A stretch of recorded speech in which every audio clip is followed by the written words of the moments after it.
Es fácil de encontrar. Y pues Hiru, pues bueno, yo no sé cómo presentar a Hiru. Yo no sé cómo presentarlo. Es el culpable de que yo me haya cambiado la vida bastante en el cuestionamiento de la forma de este planeta que estamos, ¿no?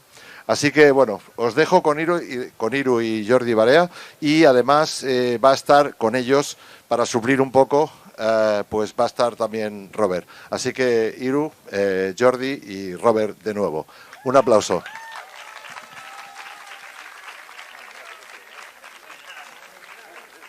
Podemos contar un chiste mientras y tal, porque están... No se atreve a contar. Yo sí me atrevo. Venga, como no se atreven ellos, lo cuento yo. Yo antes pierdo el amigo con el chiste. Dice, mira si mi perro es listo, que tú lo llamas y él viene o no viene.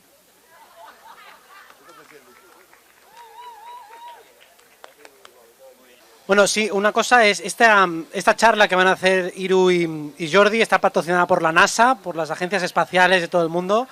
Entonces ahora pasarán los sponsors y todos los astronautas están muy contentos con esta charla que vamos a dar ahora. Vale, gracias. Hola, hola. ¿Vale? Bueno, buenas noches. Gracias a todos por asistir, por venir. Un saludo también y un agradecimiento muy grande a los organizadores. La verdad que tremendo congreso se ha montado Valer y aquí el amigo Miguel junto a todos los demás, lógicamente. Así terminó la NASA después de tu charla, maestro. Pidiendo una ayudita. Antes estaban así igual, forrados directamente, ¿no? Pero bueno. Le aprovecho también para agradecer a Cesc, que es un artista musical, compañero de la casa, que la imagen que estaba de fondo durante la charla de Robert es de un disco, también muy, muy acertada con la frase de aquí se escapa, ¿no? Se podría decir. Bueno, muchas gracias, arrancando ya un poquito lo que va a ser el directo de NUR para todos, aquí en Santa Susana hoy. Gracias por venir, por asistir todos. Y bueno, es un tema que cuando lo escuchas por primera vez capaz que te choca, pero hay que tener en cuenta que estamos en una época, me parece, de la existencia de todos, como ha dicho Robert antes en su charla, para empezar a dudar de todos los paradigmas, y a todos nosotros nos ha tocado hoy pues dudar del paradigma científico, ¿no? Como ese conjunto de normas, ideas y leyes que todos creemos para que las cosas funcionaran bien, pero ya nos hemos dado cuenta de muchas mentiras, y a partir de ahí hay que rasgar el velo para que emerja fractales de la verdad. Así que un poquito viene por ahí la mano hoy de dudar, sobre todo de esa cosmología impuesta, pero sobre todo dudar a base de la empiria, como lo iremos viendo durante la charlita de hoy. Así que espero que la disfruten, abríguense un poquito, que viene un poquito de fresquito, y allá vamos. Bueno, y lo invitamos a Robert también, porque también es de la casa, de NUR para Todos. El mes pasado no asistió, tiene falta, y le dijimos, Robert, te subís acá y a compartir. La idea es, como dijo Jordi, ¿no? Es una temática que seguramente ya hoy está en las redes, desde hace bastante arrancamos nosotros por el 2015. Siempre suena a una temática loca, ¿no? Porque la tenemos tan bombardeada a través de las imágenes, el sistema de adoctrinamiento escolástico por excelencia, que nos agarra a una temprana edad, donde no tenemos ni siquiera anticuerpos para poder desafiar a la autoridad, ¿no es cierto? En esa edad se acepta directamente, el cuestionamiento es muy para adentro y poco discutido. Queremos arrancar de alguna manera con un marco teórico, haciendo alusión al principio de autoridad, porque también hay mucha gente que en esa programación que han recibido muchas veces combaten con ellos mismos, ¿no es cierto? Y uno puede pensar, bueno, pero si yo vi la curvatura de la Tierra, más allá de lo que nos muestran en televisión, muchas veces uno dice, yo cuando viajé en avión o cuando fui al mar y estaban las condiciones ideales, a mí me pareció ver que el mundo era como circular o esférico. Y en este caso, Andrés Gomberov es un físico teórico de Chile, obviamente súper oficialista, en el cual en una charla de café va a arrancar para hablar de curvatura tiempo-espacial, pero él va a hacer alusión primero a una curvatura geométrica. Nosotros siempre utilizamos esto al principio como para dejar en claro de alguna manera que aquellos que dicen haber visto la curvatura de la Tierra, ya sea en un avión comercial o en el mar, están como sufriendo una especie de alucinación esquizofrénica, porque no se podría ver en el caso de si la Tierra así todo fuese una esfera, por una cuestión de las distancias, las medidas y demás. Voy a darle play para ver si se escucha el audio, que no se escucha el audio. Ah, no han traído el audio, no estaba en el precio de la entrada. Bueno, no incluía el audio, a ver si lo puedo poner así. Yo quiero ¿Se escucha? hablarles un poquito de la evidencia, porque quizás ustedes no se han preguntado o muchas veces por qué la Tierra es redonda. De hecho, si miramos la Tierra, la vamos a ver bastante plana. O sea, de hecho es una total locura pensar que la Tierra es redonda si ustedes lo piensan un rato. O sea, lo loco es pensar que es redonda, no es que es plana. Muy al contrario de lo que muchos de nosotros nos pensábamos. Y eso te lo está diciendo un físico teórico de la academia. Así que a partir de ahora, al menos que no nos llamen, ¿no?, como que estamos en otra galaxia viviendo, por simplemente decir, pensar y razonar que vivimos en una planicie. A lo que hace alusión este muchacho es totalmente lógico. De hecho, nosotros no tenemos ninguna evidencia a través de nuestros sentidos como para realmente pensar que esto ahora mismo está girando alrededor del Sol, o que el Sol está girando alrededor de la galaxia, que a su vez la galaxia gira alrededor de un agujero negro, que a su vez está expandiendo y yéndose para una dirección que nadie conoce y demás. O sea, si uno se pone a pensar incluso las velocidades oficiales, estamos pasando los millones de kilómetros por hora en este momento. Y Robert está acá quieto, no se le mueve ni el flequillo. Entonces, el tema es un poco que nos han manipulado desde muy pequeños y obviamente, sobre todo, hace mucho hincapié en que nosotros neguemos nuestros sentidos. Esa famosa frase de que hay que dudar de todo, incluso de nuestros sentidos, cuando la plantea Descartes, la plantea por una especie de planteo filosófico acerca del genio maligno. Él sospecha, es como una especie del argumento de Matrix. Él sospechaba que podía haber un genio maligno, que también se conoce muchas veces en gnosticismo cristiano como el demiurgo, que nos podría estar engañando y nosotros seríamos el sueño de otro soñador. Pero no hacía hincapié en sí de los sentidos a la hora, por ejemplo, de cruzar una calle. Y no, mis ojos me engañan, ese no es un auto, que hago, cruzo o no cruzo. No se refería a esta cuestión de los sentidos para poner a prueba si yo me estoy moviendo o no me estoy moviendo, si estoy cabeza arriba, cabeza abajo, etcétera, etcétera, ¿bien? Aquí sobre todo hay como dos columnas, ¿no?, que sostienen toda esta mentira para nosotros a base de las pruebas que se han podido constatar. Una primero es la no esfericidad de la Tierra, como te decía Gomberov mismo, que vivimos en una planicie a ojos y a sentidos de cualquier persona. Y luego está el no movimiento de la Tierra, ni de rotación, ni de traslación, pero no es que lo digamos nosotros, es que hay un montón de experimentos científicos que han dado negativo a cualquier tipo de movimiento, y luego ya lo iremos un poquito desarrollando, ¿no?, con Michelson-Morley, luego vino Einstein. Entonces son esas dos columnas vertebrales que vamos a intentar, muy por encima, porque el tiempo es escaso hoy, en una horita, pues ir un poquito dilucidando para todos. ¿No? Y también se dice muchas veces que no se nota el movimiento porque la velocidad de rotación de la Tierra es constante, pero no es constante, porque además también la traslación sufre aceleraciones en el apogeo y en el perigeo, con lo cual debería notarse ahí el movimiento y no se nota. O sea, totalmente, sí, esa es la que después se traslada a la segunda ley de Kepler. ¿Dónde estamos parados? Muchas veces nosotros, como dijimos, hemos sido tan bombardeados por la Tierra esférica y también por la fake news, lógicamente. Entonces, inmediatamente, recuerden que en el 2019, en una conferencia de los premios Nobel en Chile, la que era el host, la presentadora, un premio Nobel de Economía, Teresa Ruiz. De premio Ciencias Exactas. Ciencias Exactas. Aclara y dice que hay que matar el pensamiento, al menos el pensamiento, de aquellos que piensan que la Tierra es plana. ¿Por qué? Por todo lo que implica, porque obviamente, como vamos a ver más adelante, una Tierra plana, su enemigo no es una Tierra esférica. Su enemigo es la doctrina copernicana, que es lo que Robert cerró su charla, es de venirnos a decir que no tenemos ninguna magia interna. Claro, sobre todo porque a raíz de que te vas repreguntando este paradigma científico, toma más importancia el revisionar filosófico. Esas preguntas que nos han anulado y nos han dado respuestas hechas, ¿no?, en este Big Bang y el ateísmo absoluto. Entonces te vuelves a preguntar quiénes somos, dónde venimos, dónde estamos parados, y en base a eso, entre todos, vamos a buscar realmente cuál es nuestro objetivo, ¿no?, en este lugar de experiencia que habitamos. Igualmente, tal vez Eduardo, nuestro compañero que también estuvo hace un ratito atrás, tal vez nos envíe la gran foto que todos estamos esperando, ¿no? Eduardo, si está por ahí, maestro, no te olvides de sacarte la selfie cuando, cuando vayas para allá arriba. Esto todo, obviamente, la ridiculización es constante. Perdona, Iru. Sí, dale.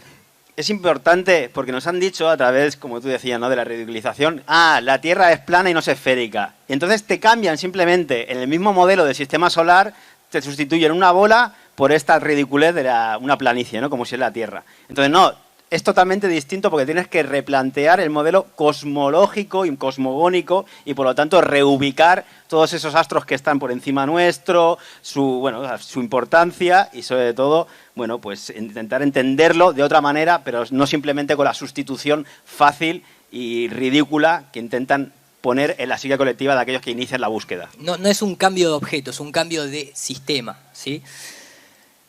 ¿Dónde estamos parados? Nosotros al menos nos llamó siempre la atención cuando iniciamos con esta temática que nunca se nos hayan explicado en el colegio el mapa de Gleason o la proyección de Gleason. Una proyección que obviamente, al igual que todas las demás proyecciones cartográficas, no puede ser exacta, es imposible encuadrar el círculo de alguna manera, pero que sí han hecho es meternos esta proyección, una proyección mercantilista, una proyección para trasladar esclavos, inicialmente para trasladar mercancía de género, que es la proyección de Mercator. Esta la tenemos hasta prácticamente en la mano, ¿no?, en nuestro ADN. Sin embargo, siempre hay que tener en cuenta que los mapas, sobre todo en esta proyección, como bien dice ahí, está remarcado, el mapa miente, la geografía tradicional roba el espacio como la economía imperial roba la riqueza, la historia oficial roba la memoria y la cultura formal roba la palabra. Y eso es lo que nos han hecho. Con esta simple imagen nos han robado el recuerdo y nos han robado el privilegio de saber dónde estamos y quiénes somos. No es solamente una proyección cartográfica eso que está ahí. Todas las implicancias que conlleva, ¿no?, el replantearte y el darte cuenta, ya no solo de que te han mentido, sino de empezar a comprender dónde habitamos. Y un poquito, bueno, todas las cosmologías de las antiguas, ¿no?, lo tenían claro, una Tierra plana, con un domo que puede ser electromagnético, pero al final que nos separa, ¿no?, de lo que haya por fuera, como cualquier recipiente hace en el ambiente en el que vivimos. Entonces tenemos todas las culturas antiguas, incluida la de los griegos, donde aquí se ve, ¿no?, se ve una masa terrestre plana, y si no, que se lo digan a Tales de Mileto, que la tenía muy clara, y así cualquiera lo puede observar en sus escritos. Ahora, si nosotros nos fiamos de lo que nos llega a través de la historia, obviamente esto tampoco es el modelo, ¿sí? ¿Por qué? Porque recién hubo que esperar hasta el siglo XVI, siglo XVII para empezar a tener un manejo real en términos artísticos de fotorrealismo y de perspectiva, sobre todo. La perspectiva empieza en el Renacimiento. Entonces, claro, cuando los antiguos veían cómo se mueve el cielo, desde aquí, desde tierra, por algo que todavía no se conocía en ese momento, porque si vamos a la historia oficial hubo que esperar hasta Newton o hasta Goethe para empezar a estudiar cómo se comporta la luz, a nosotros nos da la sensación que los objetos se van por debajo del horizonte. Pero en realidad es una cuestión de fuga, es una cuestión de perspectiva. Entonces, los antiguos proyectaban ese tipo de dibujo porque para ellos no tenían manera de elevarse y poder superar las capas altas de la atmósfera y poder ver que en realidad nuestro cielo desde tierra sí es abovedado. Pero si uno va a la forma real, visto desde afuera del sistema o de un poco afuera del sistema, es plano, seguramente circular sí, porque vemos el movimiento del Sol, los planetas y las estrellas, pero es plano en sí la rotación, ¿bien? Entonces, esta es la proyección que nosotros utilizamos como para tratar de entender dónde estamos. Antiguamente, yo en casa recuerdo relojes de 24 horas, justamente con el sol apuntando lo que serían las horas, ¿no?, por las que iba pasando en el cenit, las 12 del mediodía, y ahí las partes dibujadas justamente en un mapa azimutal, le llaman de la esfera, pero lo que está claro es que el mapa que están viendo aquí, el de la izquierda, dice que es así el mapa correcto de la Tierra, y es como una proyección que probablemente tenga algunas fallas, sobre todo en el sur, porque han modificado muchas de las medidas, pero es lo que para nosotros más se aproxima, y sobre todo con el dibujo circular que va marcando el sol, pues las horas, ¿no?, por allá donde va pasando. Bueno, hay que tenerlo en cuenta, nunca nos lo habían enseñado, al menos para muchos de nosotros, hasta que no nos hemos metido en este tema, pero está patentado este mapa y es el que se ha utilizado durante muchos siglos. Y de hecho es unos 400 años más modernos que la proyección de Mercator, que fue supuestamente de 1490 y pico, y está patentado en 1893, o sea, prácticamente hace 100 años atrás, 50 años atrás. Después hay que tener en cuenta también el sistema de creación en el que nosotros habitamos, que está muy, muy bien elaborado. De hecho, si uno va un poco a la simbología, recordemos que, por ejemplo, el sol en el antiguo Egipto era representado por Horus, que, oh casualidad, liga con hours, que son las horas, porque el sol marca las horas. La luna, que en inglés se dice moon, marca el month, que es el mes. Y obviamente las estrellas marcan los años. Entonces, cuando uno mira hacia arriba, fíjense cómo nos han invertido a nosotros. Nosotros ahora miramos para arriba y ¿qué ven?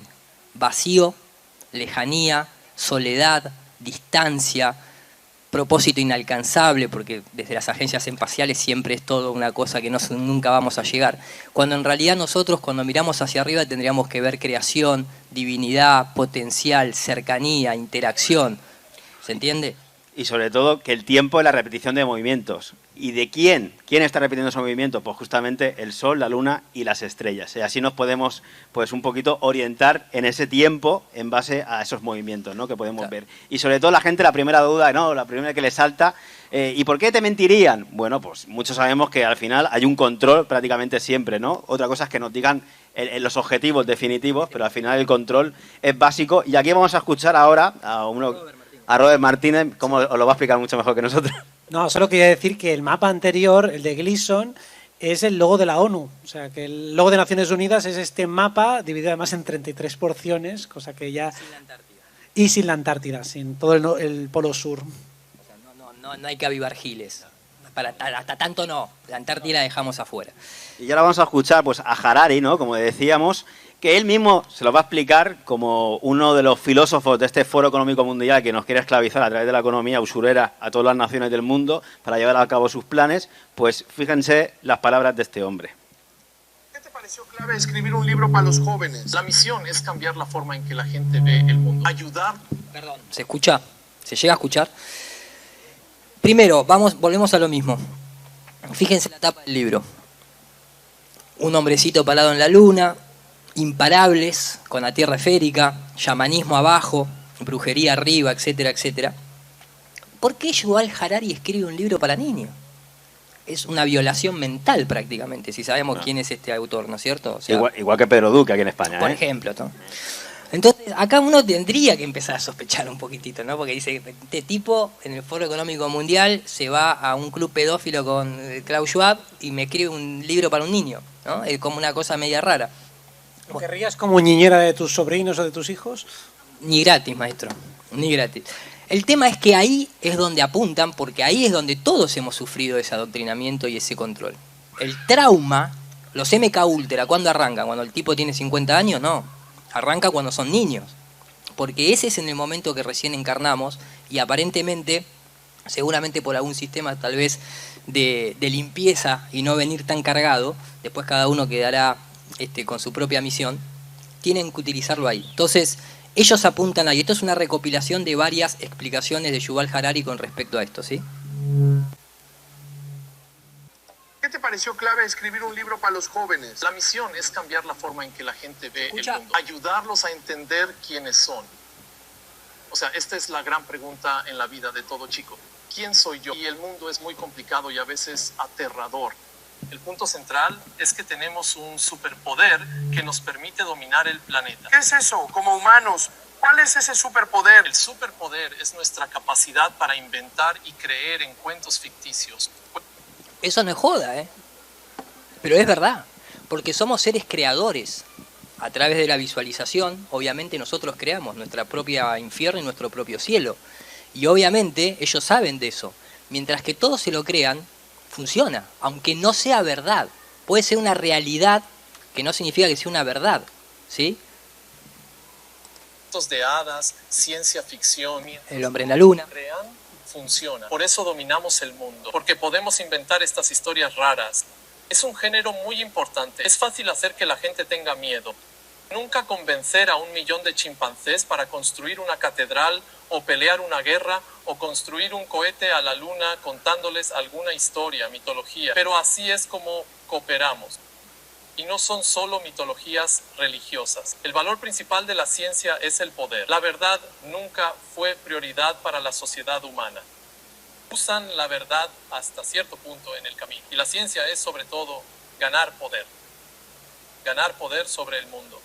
La gente suele hablar de astronomía y es Copérnico, Galileo y todos esos planetas. O sea, el Sol está en el centro, la Tierra también.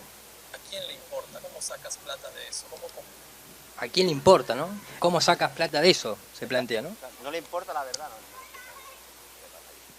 No le importa la verdad, dice, pero justamente esas son las palabras del prólogo de Osiander, que fue quien escribió el libro de Copérnico, ¿no? El famoso de la revolución de las esferas, que ahí mismo lo dicen. Al final, que nadie espere nada de cierto, porque lo que buscan simplemente es intentar explicar las cosas, pero no buscar la realidad de los hechos. La verdad de los hechos. Territorios con eso. Eso era un tema secundario. Lo grande era la geografía y fue como el primer gran proyecto. El primer éxito de la ciencia moderna fue mapear el mundo y estaba claro para todos que no se hizo solo por curiosidad, se hizo para controlar y conquistar. Me gusta ser explorador, como el gran Magallanes. Llegas tarde. Ya no hay nada que explorar. Ahora, eso es así. Nos conquistaron la mente y el corazón con una simple proyección cartográfica. ¿Qué película es esto? Esa película, ese final es la película justamente de Truman Show. Y así nos anulan constantemente, ¿no? No hay nada... Ya... Ahora, si vos querés ir al espacio a explorar, no, ahí sí, dale. Pero vos no vas a llegar nunca igual, ¿no? Te anotás en una lista de espera. Ay, ay, ay, ay, ay, ay, ay, ay, ay. La gravedad, ¿eh? Cómo juega a veces, ¿eh? Se curvó el tiempo y el espacio igual, según Albert Einstein, ¿eh? No fue una fuerza. Impresionante lo de Robert, ¿eh? No, ¿Cómo maneja, tío? Saltó ahí desesperado, rápidamente, raudo y veloz, que dirían.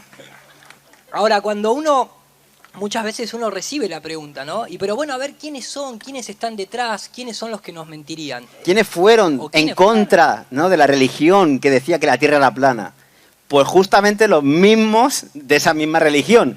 Toda la sociedad de los jesuitas. Hoy, por cierto, es viernes 13, ¿no?, en ese fatídico día que los templarios fueron quemados, y luego esa familia de los Galcerán, de los Pinot, fundaron los jesuitas. Y si no, todo el mundo lo busquen, y los jesuitas son los que montaron este circo como arquitectos del heliocentrismo, y ahí tienen sus nombres y las financiaciones que generaron. Desde el Big Bang, aquí abajo con Georges Lamette, en 1927, que creó la teoría del Big Bang, basada en un cuento de Edgar Allan Poe llamado Eureka. No es algo que... Claro, uno ve el cielo, no ve ningún Big Bang. Todo sale de una poesía, todo sale de un cuento, todo sale de eso mismo que decía Yuval Harari. Hasta, obviamente, los más conocidos, Copérnico, Galileo, Kepler, etcétera, todos pertenecientes a esa orden jesuita. Después sí, se trasladó ya a la academia, obviamente una academia controlada por la masonería, desde Francia y desde Inglaterra. No es casualidad que desde los marinos mercantes hasta los pilotos de avión lo que estudian viene dado de la Royal Academy de Londres. Después cada país lo adapta, pero ahí es donde se estudia, de ahí es donde sale ese conocimiento, ¿no es cierto? Entonces, obviamente, ¿por qué el engaño? Y estamos arrancando por esta parte previa a lo que son las pruebas científicas, porque muchas veces, y tal vez acá haya mucha gente que ya conoce de alguna manera los argumentos científicos más relevantes, ¿no es cierto? Y sobre todo, bueno, aquí la frase, ¿no?, de Mark Twain, es más fácil engañar a la gente que convencerlos que han sido engañados, que cosa que podemos ver en nuestro día a día, en muchos de los seres que nos acompañan y nos rodean. Pero sobre todo, este modelo heliocéntrico que está plagado de matemáticas, que nadie entiende, el problema de los tres cuerpos, bueno, un montón de irrealidades que no se pueden tampoco ni demostrar con su programación matemática. Sobre todo, la importancia en ese paradigma científico que conlleva las heridas en la psique, que demostró Freud un poquito, ¿no?, las puso ahí, como desorientarnos. La primera herida de Freud, según él, era la del copernicanismo, que la Tierra ya no es el centro del universo, por todo lo que conlleva respecto de nosotros mismos, en cómo nos vemos en este mundo que habitamos. Por lo tanto, ya no somos de importancia para la divinidad, por ejemplo, y estamos simplemente vagando en ese universo, y eso es muy profundo en cada una de nuestras acciones, puesto que está grabado en nuestra psique colectiva. Cuidado, porque este argumento, que tal vez parece demasiado científico, con esto se toman decisiones políticas, porque si nosotros somos simplemente un mundo más, un planeta más dentro de miles de millones, no tenemos importancia, no tenemos creador, no tenemos propósito, somos un número, y por lo tanto, si la plaga crece demasiado, no tienen ningún tipo de tapujo para decidir una acción política que sea reducir la población. porque no está basado, ellos son dueños de la mercancía, bajo este sistema. Contrario a la ley natural, que si no existiera el creacionismo, la ley natural no tendría sentido, porque entonces no habría creador. Y por lo tanto, uno de los pilares fundamentales de la ley natural es que vos no me podés controlar a mí porque vos no me creaste a mí. Ahí la importancia en la cual radica, ¿no?, que esa premio de Ciencias Exactas de Chile decía que hay que matar la magia que se genera con el pensamiento de la Tierra plana, porque vuelves a recuperar esa herida justamente que te inició Copérnico. Después, lógicamente, otra caída más en el espíritu es la de Charles Darwin. También otro charlatán más, ¿no es cierto? Charlatán Darwin, podríamos decir. El hombre es un animal más. Por lo tanto, ¿se acuerdan? No tengo acá el video, pero ¿se acuerdan a Yuval Harari diciendo: somos animales hackeables a partir de ahora? Esa cuestión del alma, del espíritu y del libre albedrío, it's over, dice, se terminó. Entonces, claro, ¿por qué se terminó? Porque supuestamente somos un animal más. Por lo tanto, nos pueden hackear como animales, sin desprestigiar a los animales, que son mucho más sensibles que nosotros en muchos casos, ¿no? Y después el propio Freud se puso como una herida de la psique humana, recuerden que psique significa alma, que es el hecho ya directamente que ni siquiera somos dueños de nosotros mismos, porque no podemos ni siquiera controlar en nuestro subconsciente. Es como una especie de estás durmiendo con el enemigo, ¿no? Te traiciona no solamente los sentidos, sino incluso hasta el subconsciente. Y la cuarta, que es la que nosotros estamos entrando ahora, no la agregó Sigmund Freud, la agregó nuestro compañero Dani Márquez, que es justamente la inteligencia artificial. Ahora directamente una calculadora nos supera. Todo es de valorización, por eso hay que empoderarse con el verdadero conocimiento. En una era, obviamente, del 5G y la internet más rápida, se gana el que hace más cálculos, no el que tiene mejores emociones, el que sabe administrar los sentimientos, no, todo tiene que ser reducido a un número y a un cálculo. Cada vez, ¿no es cierto?, nos limitan más.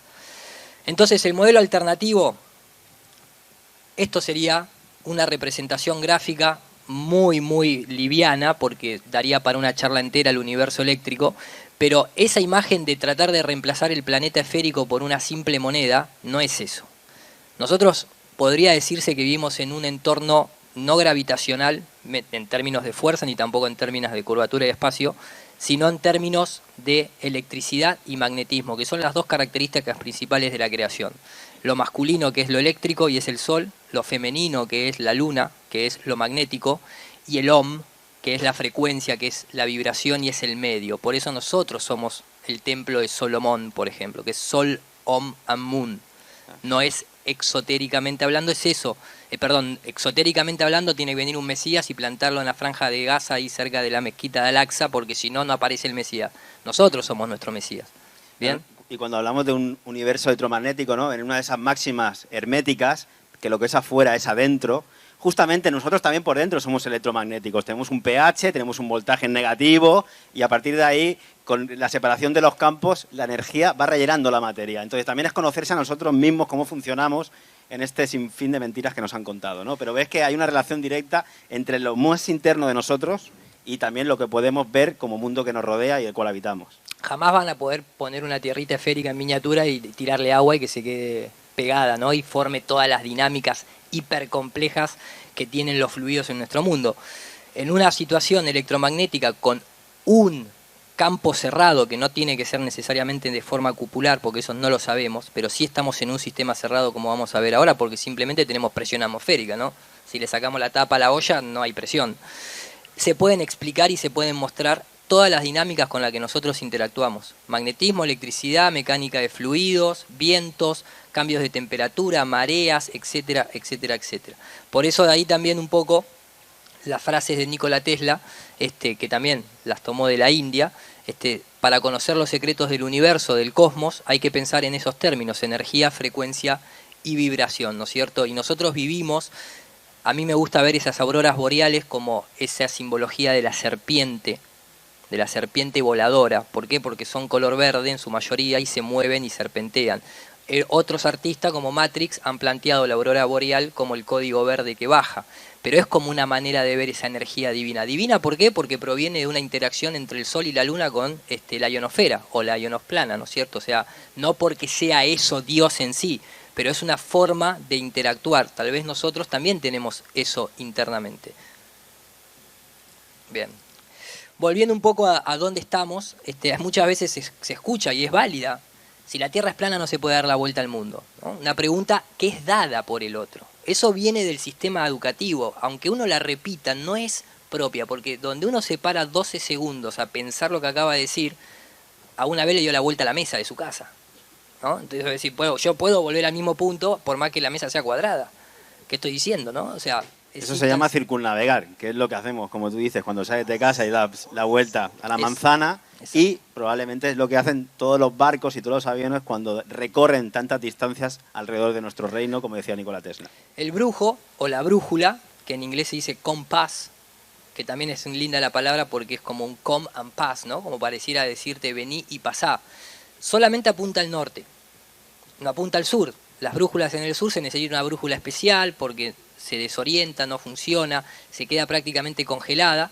Cuando uno se acerca hacia el norte, la brújula se vuelve loca y empieza a girar en todas direcciones, como que se pierde el registro, donde tal vez seguramente de ahí provenga, ahí sí esté el agujero no negro, sino ahí está la energía manifestadora, simplemente desde donde emerge tal vez la energía que abastece este sistema cerrado que es prácticamente infinito, nunca cambió absolutamente nada, ¿no? Que tenga cambios, obviamente.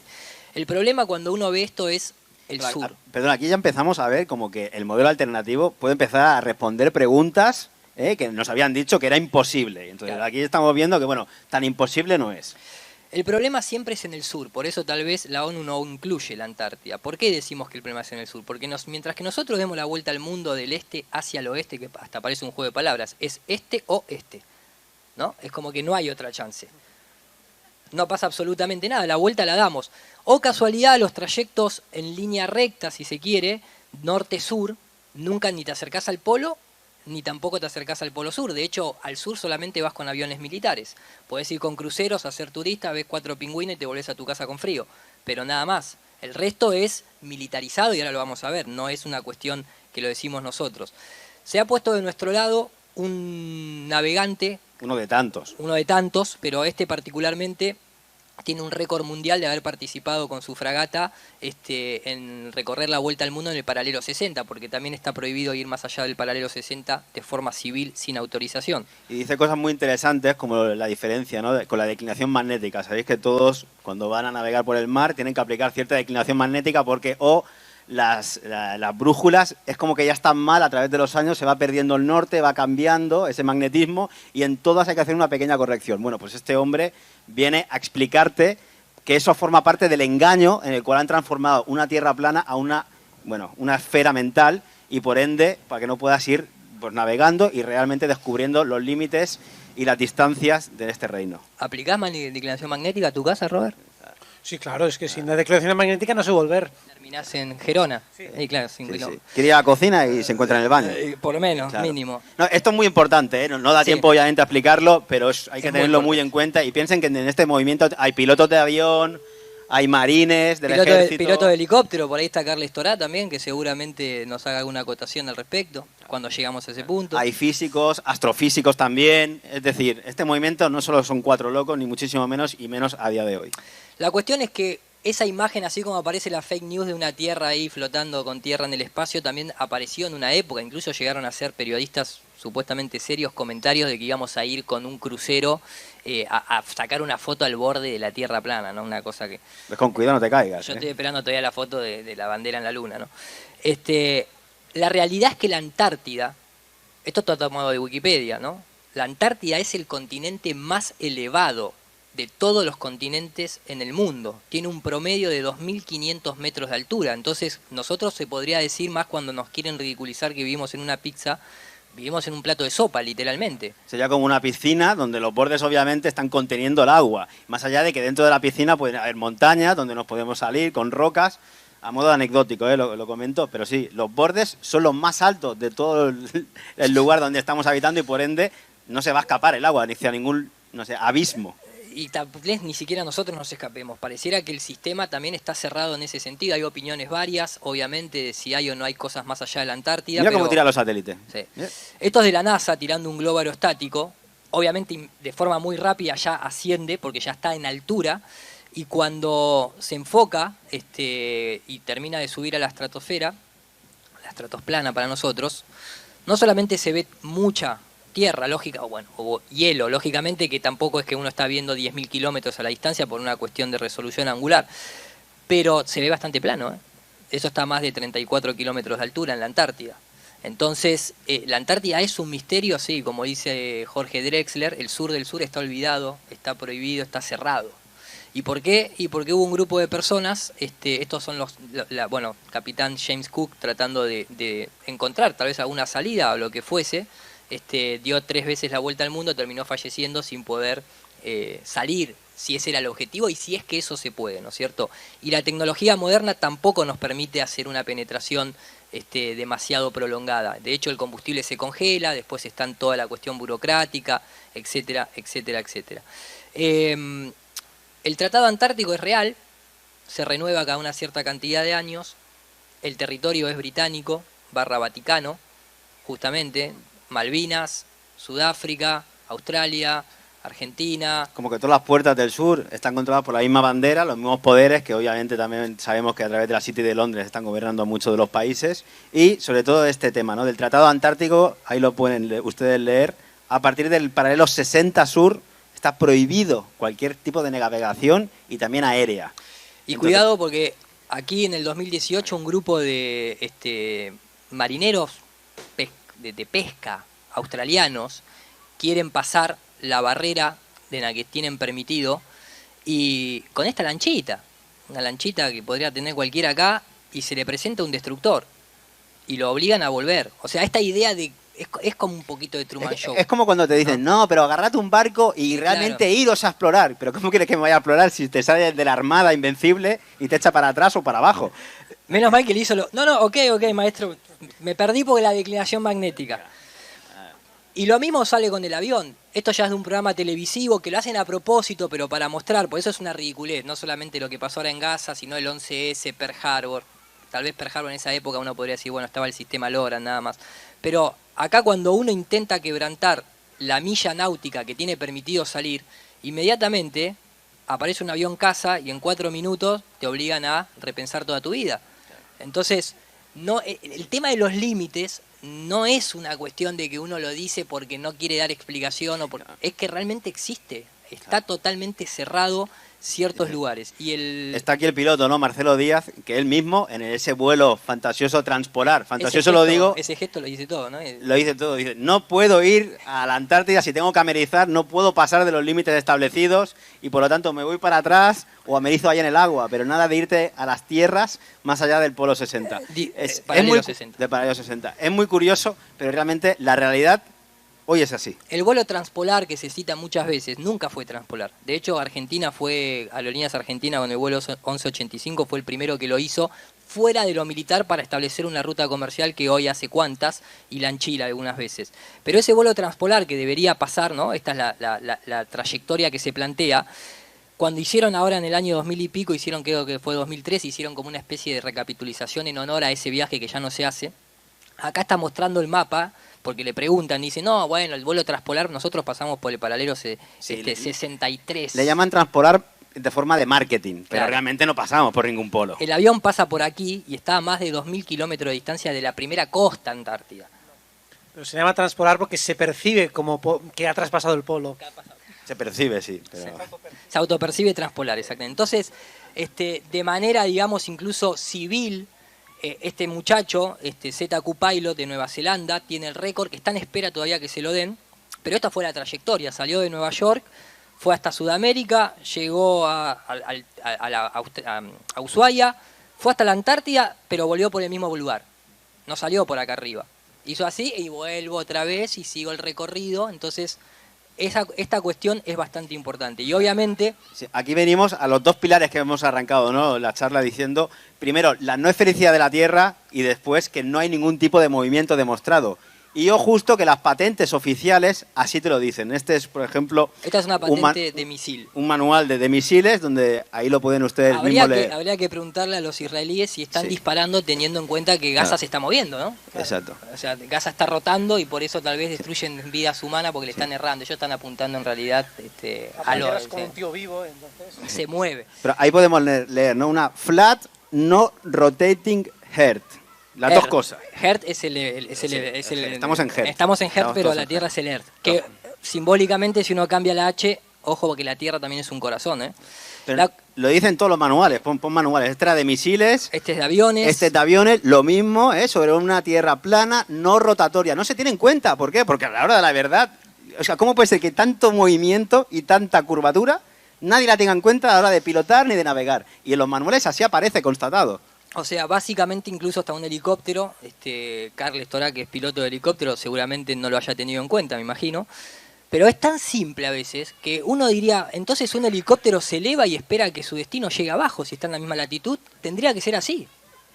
Tendría que ser así y todos nos ahorraríamos plata. Yo podría volver a Argentina un poquito más seguido, ¿no? O sea, saltando un poquito, claro. Con un globito. Pero la realidad es eso. En las patentes de navegación, incluso esto es de la NASA, la NASA publica en el año 1988, nosotros a la hora de construir cuerpos de masa rígida constante, porque el avión no pierde peso en el aire, independientemente si suelta o no el combustible o algún pasajero que se quería escapar por claustrofobia, pero mantiene su masa constante, nosotros asumimos que ese dispositivo que se llama aeroplano vuela sobre un plano no rotativo, llamado Tierra.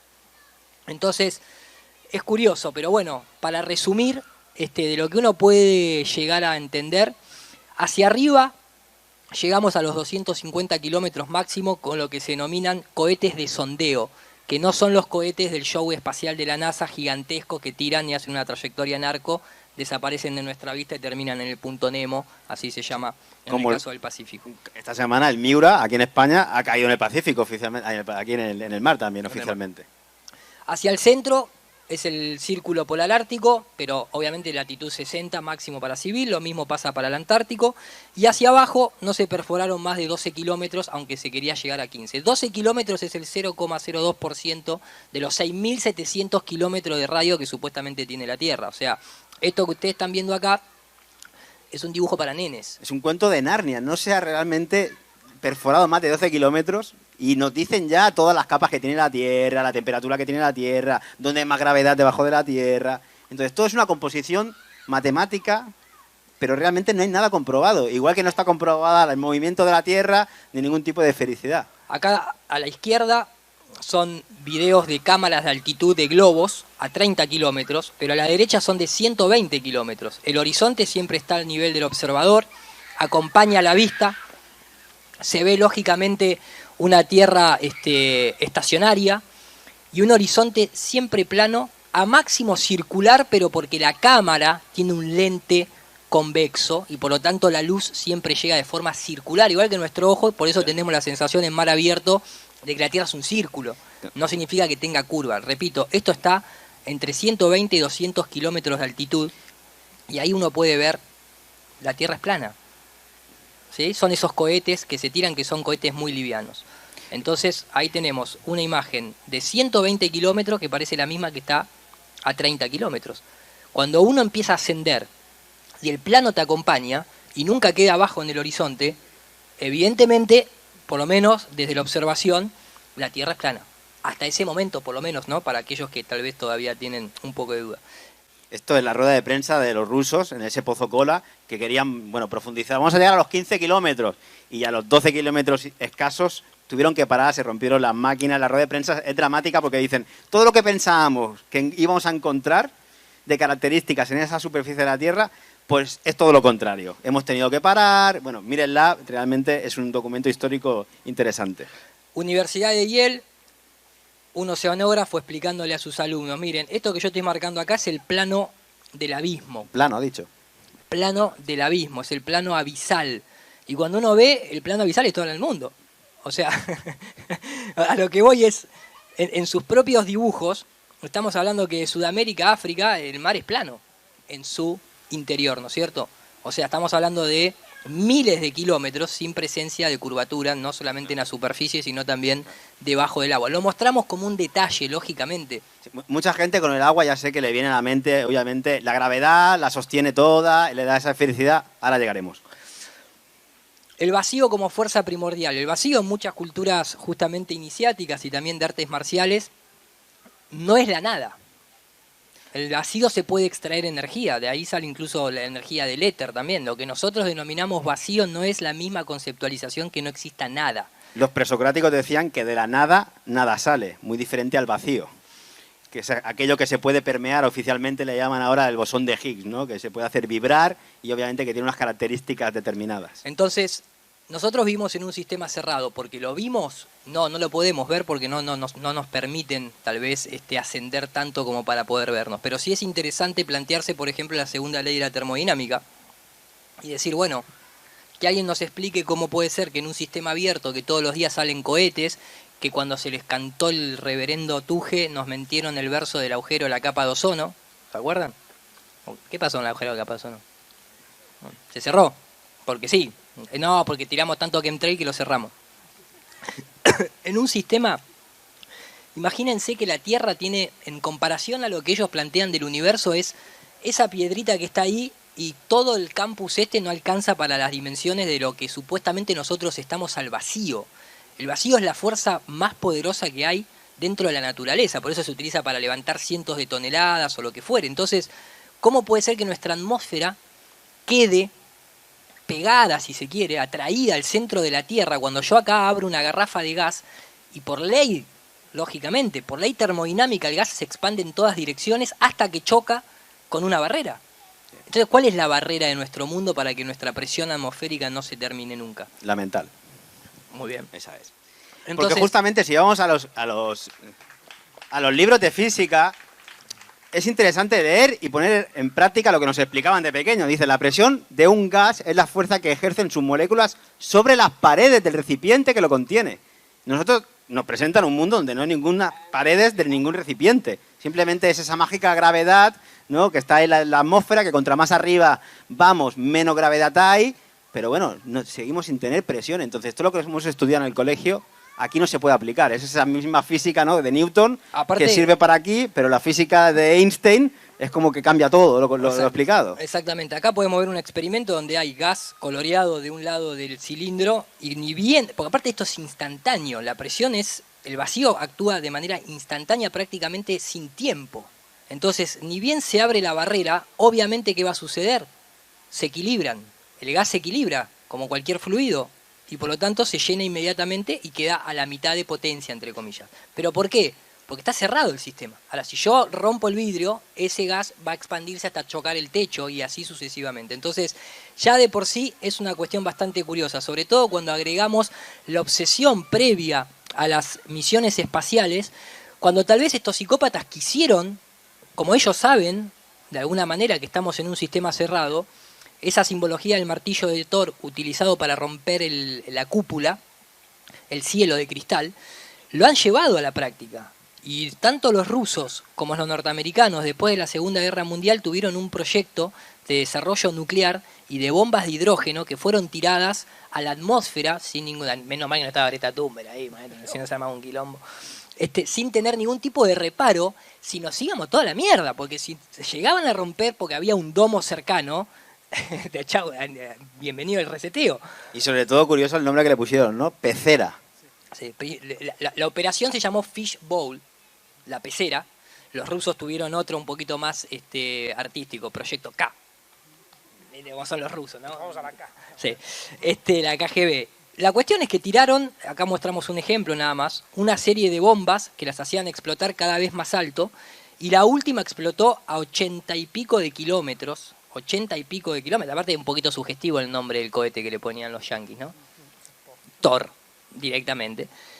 Y se generó esta explosión nuclear, de hidrógeno, perdón, que es curioso porque en lugar de seguir expandiéndose hacia arriba, se empieza a expandir hacia los costados. Como si hubiese algo, por temperatura tal vez, porque más arriba vas, más frío se hace. Por densidad. Que se empieza a expandir, pero ni siquiera esto sale de acá, aparentemente, ¿no? Ahora, otra cosa es que nos anulen todo el potencial espiritual chamánico para salir de acá. Porque tal vez es más fácil salir de acá, no necesitamos romper nada, todo hay que romperlo, ¿viste? Es una cosa que a los yanquis les gusta romper todo. Es explosión, como el Big Bang. Es explosivo.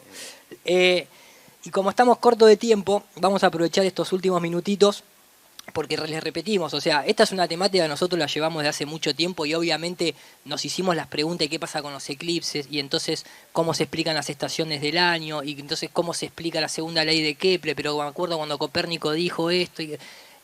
Es muy largo el tema, estamos hablando de 500 años de historia, que es muy difícil condensar, ¿no es cierto?, en apenas una hora. El tema es que no importa cuánto nosotros teoricemos sobre lo que sucede en el cielo, el objeto de estudio es la Tierra. ¿Hay o no hay presencia de curvatura de la Tierra? ¿Cuándo fue el momento que el ser humano de alguna manera se levantó una mañana medio mal y dijo, yo a partir de ahora veo el horizonte curvo? Claro, porque el horizonte, si vivimos en una esfera, debería de ser geométrico. Es decir, yo tengo un límite de visión por mi tangente, dependiendo de la altura que estoy, y esa línea que cruza con el objeto, que en este caso sería esférico. Nosotros abogamos porque es un horizonte óptico, porque se ven objetos, montañas, como ahora a ver si nos da tiempo a ver, que deberían de estar muy por debajo de esa curvatura, de ese horizonte geométrico. Por lo tanto, pone en evidencia al mayor juez que hay, que es la propia naturaleza. Obviamente existen un montón de tipos de horizontes, el horizonte aparente, el horizonte sensible o real, el geométrico, el que se percibe horizonte pero se dice curvisonte, ¿no? Lo podríamos agregar ya en esta Agenda 2030. La cuestión es que el horizonte es uno, si se quiere, en términos que se necesitan para explicar el modelo copernicano. ¿Por qué? Porque lo dijo Andrés Gomberov al principio. A la fecha de hoy sigue siendo una total locura pensar que la Tierra es una esfera, porque no hay nada que a nosotros nos diga que la Tierra es una esfera. La NASA. Bueno, eso es verdad.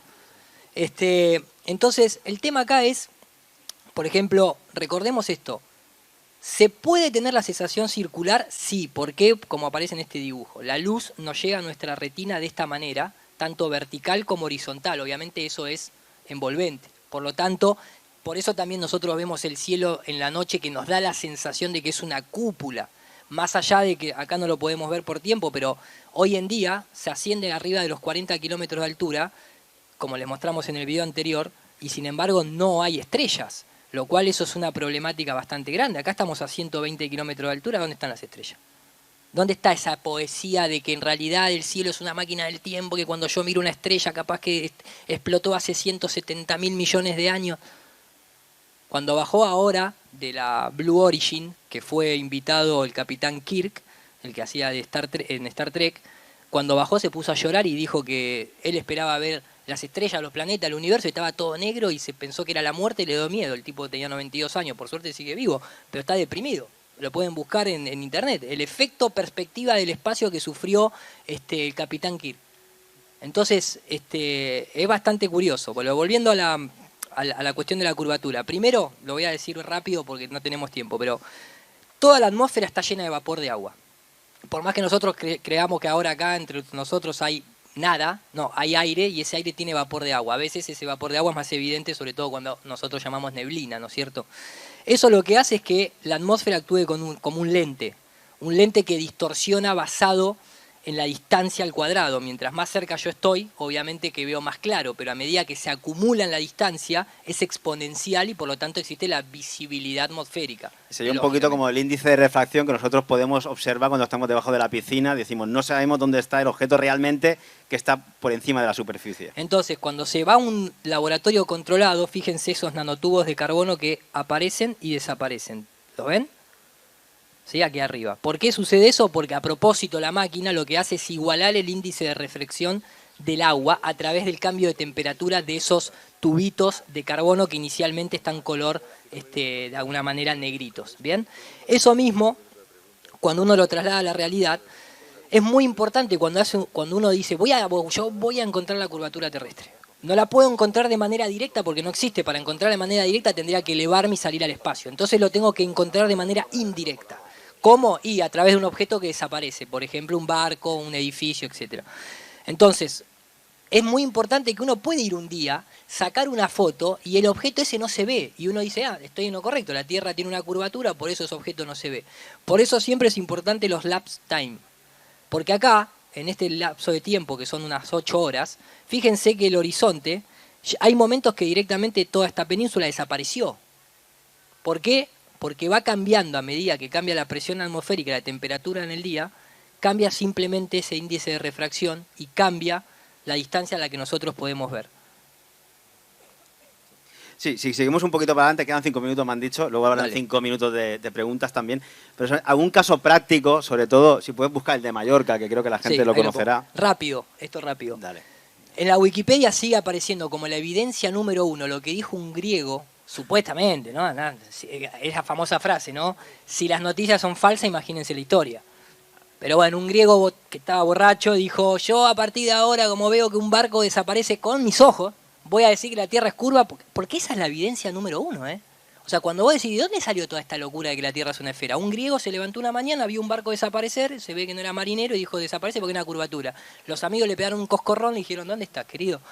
Por suerte hoy en día tenemos la tecnología, sobre todo a nuestro alcance, como son las grandes cámaras, ¿no?, de televisión lejana, que se va por X, porque entra mayor luz. Y hoy en día ese barquito que había desaparecido hace zoom y vuelve a aparecer. Por lo tanto, no estaba detrás de ningún geometría curva. El tema ¿cuál es? Si nosotros vivimos sin aire, obviamente el objeto desaparece hasta hacerse más chiquitito. O si lo hacemos ahora acá a nivel local va a suceder eso. Cuando uno agrega la atmósfera, el factor atmosférico, esa misma experimentación, ¿qué sucede? No solamente se corta, sino que se compensa el tamaño. Porque actúa como un lente. ¿Qué es lo que pasa?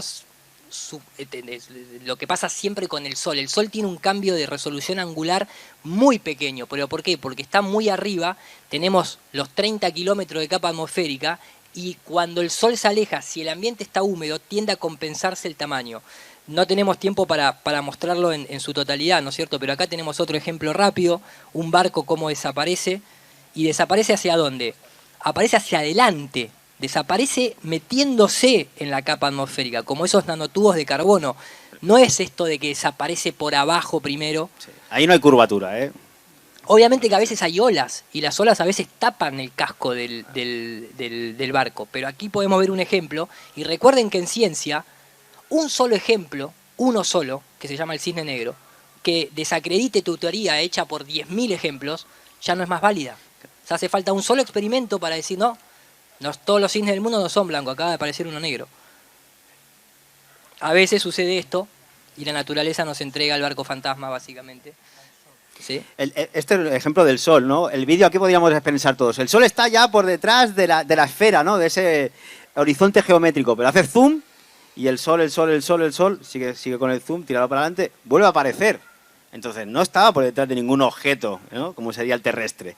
Y sobre todo el ejemplo de Mallorca, que creo que, bueno, hay que tener en cuenta la perspectiva, la resolución angular, obviamente, ahí te pasaste el de Mallorca, porque es importante que las notas de prensa, ¿no?, aquí, Barcelona, desde Barcelona, el observatorio Fabra, que está a unos 400 metros de altura, se ve toda Mallorca, pero lo increíble es que la propia nota ya te lo dice, en condiciones normales no se podría ver debido a la curvatura de la Tierra. Joder, pero si es que hay vídeos que se ve toda Mallorca, ¿cómo que no se podría ver? ¿Qué pasa? Que oficialmente te dicen que, claro, hay un efecto de la luz que hace que los objetos que están por detrás de la curvatura se eleven como si fuera mágico y tú no estás viendo realmente el objeto real. No, eso es una fantasía, el objeto real está oculto abajo, pero tú estás viendo su luz proyectada arriba y te queda todo perfectamente a tu visual alineado. Entonces, ellos no pueden escapar de la trigonometría esférica y cuando existen estos casos, estos cisnes negros, tienen que salir pues a paliar un poquito como pueden. El último ejemplo, que para nosotros es el más claro de todos, no te pongas nervioso, Miguel, te estoy viendo. Obviamente esto es primer grado, trigonometría esférica, obviamente Pitágoras, aunque viene de los sumerios en realidad, pero bueno, no importa, el teorema de Pitágoras, vamos a darle el copyright a Pitágoras, por eso se puede poner mal la Pitón. Digamos que básicamente, ahora nos preguntamos, bueno, pero a ver, ¿cada cuánto se tiene que curvar la Tierra? Nadie la sabe, porque no es un ejercicio en el colegio, pero bueno, matemáticamente se aproxima unas 8 pulgadas por milla al cuadrado de curvatura de forma exponencial. Por lo tanto, la curvatura terrestre en pocos kilómetros tendría que ser notoria. Es más, si este griego lo vio a un barco desaparecer con el ojo propio, porque no estaban ni los catalejos, a 5 kilómetros, cuando yo me subo a un avión tendría que ver prácticamente una montaña rusa. Y eso no sucede. Entonces no es compatible, nosotros nos hacen chocar y eso es disonancia cognitiva. ¿Bien? Entonces, un ingeniero civil norteamericano que se sumó en el 2018 hizo una experimentación. Recuerden que dentro de la esfera planteada de 12.700 kilómetros de diámetro, a 10 kilómetros de altura, que es donde vuela un avión comercial, donde cualquiera de nosotros puede acceder, se tendría que ver hacia el horizonte no más de 357 kilómetros, ¿sí? Que es esto que está marcado acá. Lo pongo ahí para que se vea. No se puede ver más de 357 kilómetros. Estas son medidas oficiales porque, obviamente, Eratosthenes nos dijo que vivíamos en una esfera de 40.000 kilómetros de circunferencia. Exactamente. Entonces, esperen que... Ahí está. Dado que... Ya termino, Miguel, tranquilo. J. Tolan se sube a ese avión, obviamente, con una Se cámara sube, especial de claro, infrarrojos. Empezó a hacer un ejercicio que hacíamos en tierra, pero no en el aire. Dado que es ingeniero civil, tiene un canal que se llama J. Tolan Media 1. Mírenlo, búsquenlo porque es muy interesante. Él, desde un avión comercial con una cámara de filmar, lo único que hizo fue poner un lente infrarrojo. Un lente infrarrojo que se utiliza, por ejemplo, en las cuestiones militares para poder ver más lejos, obviamente. Para poder tirar tiros más lejos y con mayor precisión. Enroscó ese lente en la cámara. Empezó a observar, sabiendo por dónde el avión estaba pasando, porque estaba utilizando un GPS, que no significa Global Position System, es Geoposition System. Fue a Google, puso la trayectoria, colocó la cámara a la misma altura, que son 30.000 pies, que figura acá abajo, yo sé que la resolución aquí no lo permite ver. Y fíjense, él observó montañas a 948 kilómetros de distancia. O sea, 3 veces más de la predicción matemática de esos 357 kilómetros. De hecho, aquí uno puede ver que en el Google Earth tiene que ir avanzando y avanzando y avanzando para llegar a esa observación. Y la línea amarilla ya se está cortando porque en ese límite del horizonte geométrico pues no podría darse esa visualización. En su canal presenta todos los cálculos, el video dura más de 20 minutos, incluso llega a observar no solamente montañas a esa distancia, sino que incluso ve picos nevados a 1.200 kilómetros. Y no solamente ve los picos nevados a 1.200, sigue habiendo más horizonte atrás de esa montaña y en ningún momento decae. Esto fue un tema de discusión con Quantum Fracture y la gata de Schrödinger cuando Javi Pobes inició ese famoso debate que ni siquiera ellos se entendían y decían, no, bueno, pero... ¿El infrarrojo por qué? ¿Por qué el infrarrojo?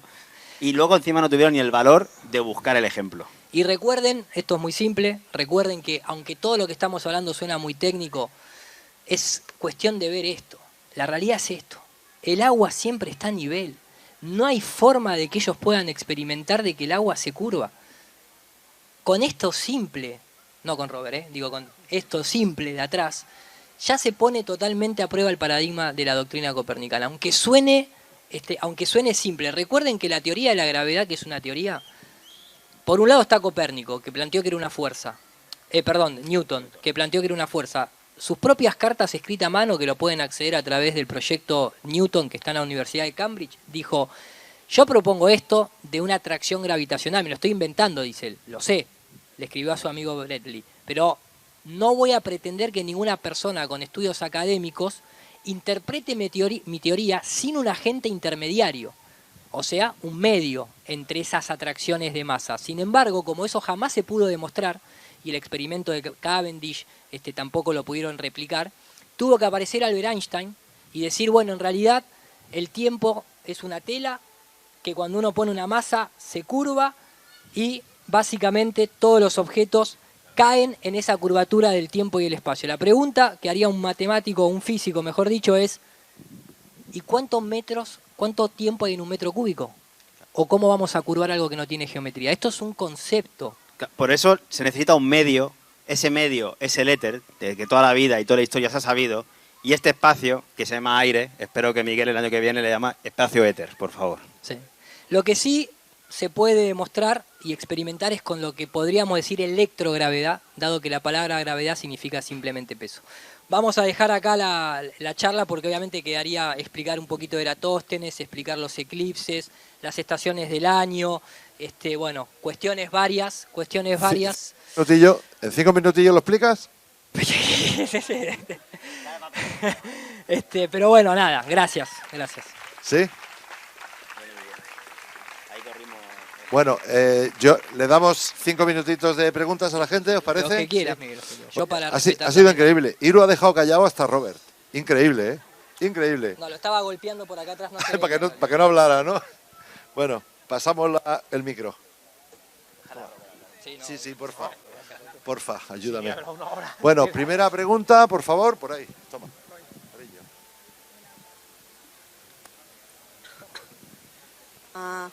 Quisiera saber si hay esa teoría de que hay bastante evidencia que la Tierra es plana, ¿cómo serían los otros planetas? Los otros planetas son como los observamos. La mayoría no le podemos ver la otra cara.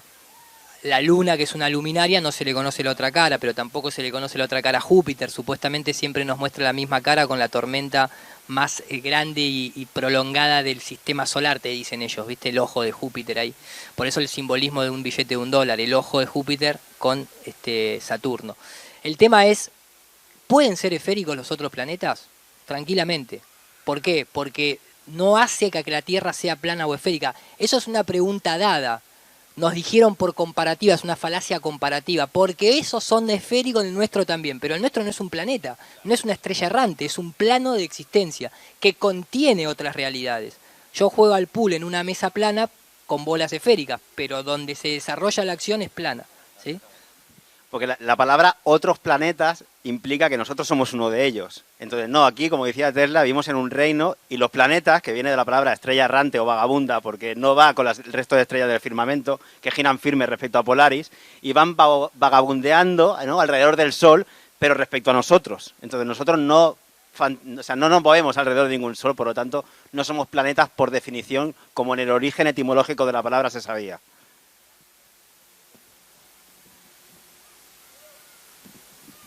Hola, yo quería preguntar por qué, aunque los científicos actuales desacreditan la teoría de la gravedad, Michio Kaku, toda esta gente, la gente se lo explicas, se lo enseñas y es incapaz, no puede salir de ese primer enseñamiento que le hicieron en la escuela de la gravedad de Newton. Bueno, eso es un trabajo muy fuerte de adoctrinamiento, porque aunque suene una frase hecha, es más fácil engañar a la gente que demostrarle que ha sido engañada. Y esos ejemplos nos sobran hoy en día en el ámbito médico, por ejemplo, en el ámbito de la salud, en el ámbito de la oncología, ¿no es cierto? Entonces, yo creo que ahí han hecho un trabajo muy fuerte en el sistema escolástico. Realmente han hecho, por eso no es casualidad que sea un sistema prusiano, militar, de órdenes, de principio de autoridad, etcétera. Pero cuando la persona se abre, hoy acá nosotros estamos hablando de esta temática, sin embargo, hasta los 35 años yo me cuestioné cero de lo que podía ser la gravedad, por ejemplo, ¿no es cierto? Es muy fácil entender cuando te lo explican, pero hay que tener ganas antes de alguna manera de empezar a escuchar. Respecto a lo que dices, ¿no?, de adoctrinamiento escolástico con la gravedad, fíjate que los problemas de matemáticas, a ti, cuando tú calculabas la fuerza, ¿no?, de un objeto con el que iba, era la aceleración por la masa. Pero cuando tú tenías que calcular el peso, que es lo mismo que la fuerza, que es una aceleración por la masa, pero caída en vertical en vez de en horizontal, te metían la G. Y encima te decían, esa G tenemos la suerte de que en el problema que tenemos que resolver ya te la damos, que es 9,8 metros por segundo al cuadrado. Entonces tú te ponías contento y en tu subconsciente decías, claro, porque eso es el núcleo de la Tierra y yo ya tengo el ejercicio mucho más sencillo para poder aprobar. Entonces está muy metido, pero realmente sigue siendo una aceleración de los objetos. Otra cosa es la causa, y no es ningún núcleo probablemente, sino todo se puede explicar por electrogravedad, con el magnetismo. Hola, buenas noches. Me gustaría preguntar que si en vuestras presentaciones tenéis presente el sol negro. Claramente, y es muy interesante, de hecho, solamente por mostrarlo, ¿no? Tenemos una presentación que es bastante larga, obviamente, como todas las presentaciones que hacemos. Esta es la más corta que hemos hecho, 1 hora, ¿eh? La verdad que estamos bárbaros. La tengo por acá, Buenos Aires, acá, que es el cosmos eléctrico, que es bastante interesante, y en términos generales lo voy a mostrar acá simplemente, que está basado en esto, ¿no? Como es arriba es abajo, y claro, si el cosmos es eléctrico, nosotros también, lógicamente, no hay que ver siempre el arriba abajo como el sistema planetas, estrellas, sol, luna y tierra. Nosotros somos parte y por eso también todo se explica de una manera mucho más elegante y entendible a través de la electricidad. Si querés comentar algo, Robert, mientras que busco. Sí, de hecho, el sol negro casi podría explicarse dentro de un primado negativo o de una analogía con lo que es el ojo. La pupila sería el sol negro, todo lo que es el iris sería las auroras boreales, el lugar en el que se mueven todos los planetas, donde están los colores, y luego el globo ocular sería la cúpula. sea, que incluso dentro de nuestro propio cuerpo podemos tener una fractalización de ese sol negro. Estando por tanto ese sol negro en el centro y abajo, por lo tanto equivaldría a la pupila, y todo lo que está alrededor sería el lugar en el que habitamos, que sería el iris. ¿Tienes ya? Todo el plasma, esto es creación de realidad. Aquí creo que es a ver. Esto es espectroscopía. Aquí está la cúpula. El punto focal, ahí viene, ya llega, yo sé que acá. A mí el tema del sol negro, más que el sol negro, me gusta verlo como esa energía primordial, ¿no es cierto? Como de todo, de donde todo emana. Si le queremos decir sol, bueno, le podemos decir sol. Lo que pasa es que ya de por sí el sol está asociado con el sol blanco, ¿no? Es el punto, es el centro, es el abismo, es el vacío que nos permite de alguna manera obtener la energía. En la antigüedad, obviamente, no sé si alguno habrá tenido una experiencia de ayahuasca, a mí me pasó de encontrarme con esa doble serpiente helicoidal, pero ese es el recorrido con los que se explican incluso las estaciones del año, que es el analema.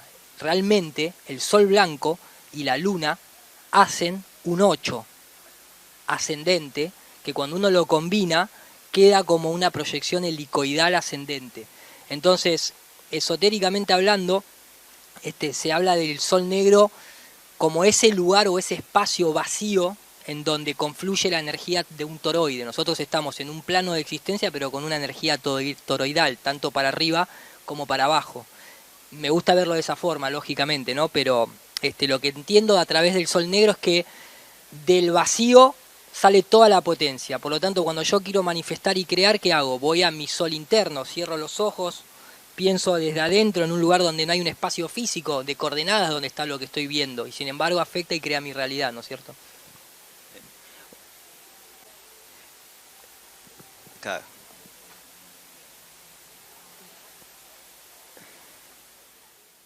Claro, un poquito, Iru, lo que ha querido explicar, a lo mejor con otras palabras, es el concepto del el centro de la rueda, ¿no? Que no está ocupado por nada, ese Tao, ese número 0 justamente, de donde emana todo, y es necesario, aunque realmente no tenga materia en sí.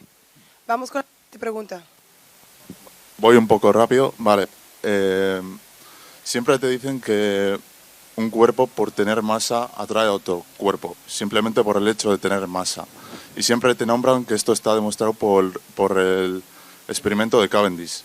Vale, entonces, ¿cuáles serían los fallos? Tengo entendido que las bolas eran de plomo, entonces que tenían propiedades magnéticas y que no servía, pero siempre me dicen que... No solo, perdón, no sé si has terminado, no te veo, pero no solo que eran de plomo, es que la habitación al final no estaba aislada térmicamente y sabemos que la temperatura es movimiento y a partir de ahí puedes generar pues también ese electromagnetismo en cuanto a la estática. Y no se sabe cómo aisló tampoco Cavendish, ni muchísimo menos, ¿no? el experimento. Vale. Pero está buscando Iru justamente con lo que hablas de la masa, ¿no? Y los cuerpos, lo que ha explicado antes de las cartas de Newton a Bentley, ¿no? Que cualquier persona sensata con capacidades de pensar no podría pensar que un objeto simplemente podía ser atraído por otro por su masa sin ningún tipo de medio. Sí. Justamente los medios, como un campo que hoy en día no tanto se habla, es el campo electromagnético. Todo el mundo sabe que los imanes, por ejemplo, los tienen. Eso es lo que realmente está facilitando que se puedan generar esas energías. Vale, una cosa. Claro, la cosa es que siempre me dicen que se ha hecho muchas veces con el wolframio y que se ha repetido muchas veces. Mirá, no sé si esto es falso o... Si el experimento de Cavendish fuese que estaría demostrando eso, entonces la fuerza de la gravedad no sería vertical y esta botella tiene que atraer a este paquete de caramelo, porque en Cavendish la fuerza es horizontal, supuestamente. ¿Qué pasa con la fuerza o sea, en ese caso sí, dos pelotitas de 40 centímetros violan toda la fuerza del centro de la Tierra, que no las tiran para abajo? Si eso fuese así, entonces yo tendría que ahora atraer con este objeto que es más grande a la piedrita esa que está, por ejemplo, en el suelo, ¿no es cierto? De todas maneras, acá te estoy poniendo la placa. En el momento del momento que se llevó a cabo el experimento de Cavendish, era una pared de ladrillo. O sea, en la modernidad se hace con láseres, pero igualmente todo lo que estaba detrás del experimento de Cavendish no era demostrar la atracción de masas. Es una balanza de torsión el experimento de Cavendish, del cual necesitaban sí o sí pesar la Tierra. Entonces, cuando uno va a la importancia del experimento de Cavendish, es en realidad que dentro de esta fantasía heliocéntrica, con Eratóstenes, ellos crearon la medida ¿sí? De los 6.700 kilómetros de diámetro de radio. Después vino la densidad. Sabían manejar la densidad. ¿Por qué? Porque obviamente yo puedo sacar la densidad de un cuerpo homogéneo, sobre todo de una esfera perfecta. Y como sabían manejar la densidad matemáticamente y ya tenían un radio, entonces pudieron sacar el volumen. Pero hasta ahí llegaron y entonces con esas tres cosas, ¿qué hicieron? Pesaron la Tierra, inventándoselo. Obviamente nadie puede pesar la Tierra es un organismo vivo, cambiante, mutante, que ni siquiera se conoce dónde está su baricentro. Asumieron que la Tierra era una esfera perfecta, en donde estaba totalmente distribuido de todos los materiales, barro, agua, pájaro volando, gente caminando, y pesaron la Tierra con la balanza de Cavendish. Entonces cuando uno ve todo esto, en realidad lo que también lo intentaron hacer anteriormente con Boguer, etcétera, es un poco complejo el tema, esta sería la verdadera ecuación de la gravedad. Newton es igual a Cavendish por Boguer más Maskelyne más Newton sobre Eratóstenes al cuadrado. Pero esa cuestión de Cavendish, a la fecha de hoy no lo pueden replicar. Y si lo replicasen, es una balanza de torsión. Tendrían que encontrar otros objetos que tuvieran la misma reacción. ¿Por qué? Porque incluso en una torre de caída libre, creo que acá tengo el video, esto está en Suiza, se ha demostrado que no todo cae a 9,8 metros sobre segundo al cuadrado, como nos dicen. De hecho, hay materiales que comienzan a elevarse, ¿ves? ¿Por qué? Por su carga electrostática con respecto a la Tierra. Por ejemplo, eso Cavendish en su época, o sea, no tenía ni siquiera manera de aislar eléctricamente a las bolas. Ni siquiera estaba al vacío la habitación. Y a la fecha de hoy tampoco está al vacío las habitaciones donde se hacen ese tipo de experimentos. Y en relación ya, para terminar ese tema, la ecuación, ¿no? Que te dicen que la fuerza esta, la G, que si multiplicas la masa de un objeto por la masa de otro objeto y lo divides por la densidad al cuadrado, ¿no? Pues ahí te da un resultado. Es la misma ecuación que la electrostática. La distancia al cuadrado, sí, exacto. Es la misma ecuación que la otra. Entonces, al final podemos ver, como hemos dicho antes, ¿no? Que con Newton, por ejemplo, se da una física que en este mundo se puede observar y experimentar, pero para todo lo que son constantes gravitacionales entre planetas de otras masas, eso lo tenemos que dejar de lado y fantasear con una ecuación que encima es igualita que la electrostática. Pero bueno, conlleva un poquito más de tiempo. Última pregunta. Gracias. Hola. Mira, la información esta para los que somos neófitos realmente es un impacto, ¿no? Entonces yo os voy a preguntar una cosa muy, muy elemental. Cuando habéis enseñado el plano, el mapa de la Tierra plana, alrededor está el hielo, es decir, está la Antártida, ¿vale?